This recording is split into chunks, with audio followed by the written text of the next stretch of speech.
Company cricket tournament দিছিল, তো আমি একটা টিম নিছিলাম, টিম তো সেই জন্য নিছিলাম। তোরে আমি রেডি হইলাম, আস্তে আস্তে নিচে যাব, আমার প্লেয়ার সবগুলো আসতেছে, তো নিচে যাইতেছি।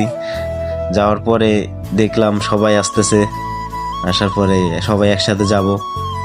তো এখানে এসে দেখি সব প্লেয়ার আসতেছে, আসার পরে দেখি মামু ফোন টিপতেছে। এখানে মামু ফোন টিপতেছে, এখানে বড় ভাই, তারপর এই যে ফারুক ভাই চলে আসছে খেলার জন্য, বলছিলাম চলে আসছে।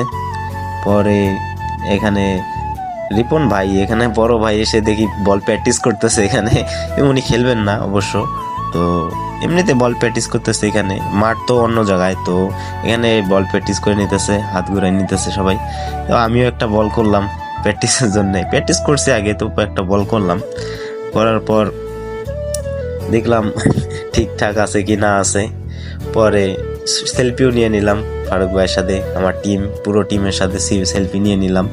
সেলফি নেওয়ার কি, মাঠ আমাদের এখানে না, মাঠ অনেক দূরে, তো গাড়িতে যাইতে হবে। তো আস্তে গাড়িও চলে আসছে, আমরা আস্তে আস্তে নিচে গেলাম। নিচে যাওয়ার পরে গাড়ি আসতে, তো সব প্লেয়ার এক জায়গায় হয়েছে, তো সবাইকে নিয়ে যাবে একবারে বড় গাড়িতে। পরামর্শ করতেছে সবাই যে কিভাবে যাবে, কোথায়, কোন মাঠ, আমরা জানি না মাঠ কোথায়। তো সবাই প্লেয়ারে ওয়েট করে আছে গাড়ির জন্যে।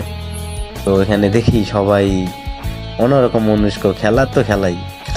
এখানে সবাই একসাথে আসছে, এই যে আমার টিমের সব ছেলে যারা যারা খেলবে, টিমের প্লেয়াররা সবাই একসাথে আছি। এখন আস্তে আস্তে গাড়িতে উঠলাম। ওঠার পরে এই যে লুচ্চা, এটা হলো মেয়ে পাগল।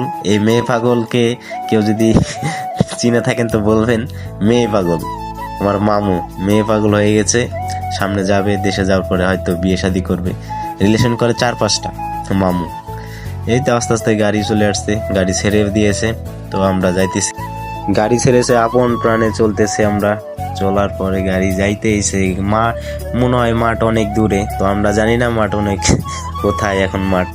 তো যাইতেছি, এখানে আবার একটু মোশন টোশন না নিলে কি হয়, নিলাম, ভিডিও নিলাম। তো এখানে দেখি আবার হুট করে গাড়ি দেখি এখানে অনেক সুন্দর একটা শপিং মল, এখানে সব কিছুই পাওয়া যায়। দেখলেও অনেক ভালো লাগে। সৌদি আরবে সব জিনিস অবশ্য ভালো লাগে। এখানে রাস্তাগুলা, ভিলাগুলা অনেক ভালো লাগে, রাস্তাঘাট। এখানে আরেক শপিং মল, এখানে গাড়ি, যত রকমের গাড়ি আছে সব পাওয়া যায়। তো ধীরে ধীরে এই যে মাঠে চলে আসলাম, এখন নামলাম মাঠে যাওয়ার জন্য, সামনে মাঠ। তো আমরা যাইতেছি, যাওয়ার পরে এখানে সব প্লেয়ার নামতেছে পিছন থেকে, তো সবাই নামতেছে। এখানে ওই যে আমাদের মুদির চলে আসছে, আমাদের মুদিরও আসছে খেলা দেখার জন্য। সব কিছু নিয়ে আসছি আমরা গাড়িতে, ব্যাট বল যা লাগে, স্টাম্প সব। এই যে আমার মুদিরও চলে আসছে, মুদির এখানে আসতেছে। আমরা আস্তে আস্তে মাঠেও যাইতেছি, সামনে মাঠ। সবাই মাঠ দেখে তো অবাক, এত বড় মাঠ আমি ভাবি নাই যে এত বড় মাঠ নিবে, প্রচুর বড়, অনেক বড় মাঠ।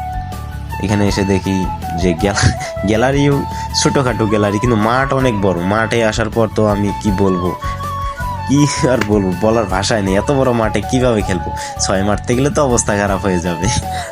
তো আসলাম মাঠে, আসার পর সবাই দেখি যার মনে এখানে আমাদের টিমগুলাকে আলাদা করতেছি, টিমের প্লেয়ারগুলো। প্রথম ম্যাচ আমরা হেরে গেছি, তারপরে ম্যাচ জিতেছি, তারপরে হারছি, মানে সেমিফাইনালে যা হেরে গেছি আমরা। তো এখানে আর করার কিছু নাই, সবাই সবার মতন আবার চলে আসলাম। কি আর বলবো, সেমিফাইনালে হেরে মনটা খুব খারাপ।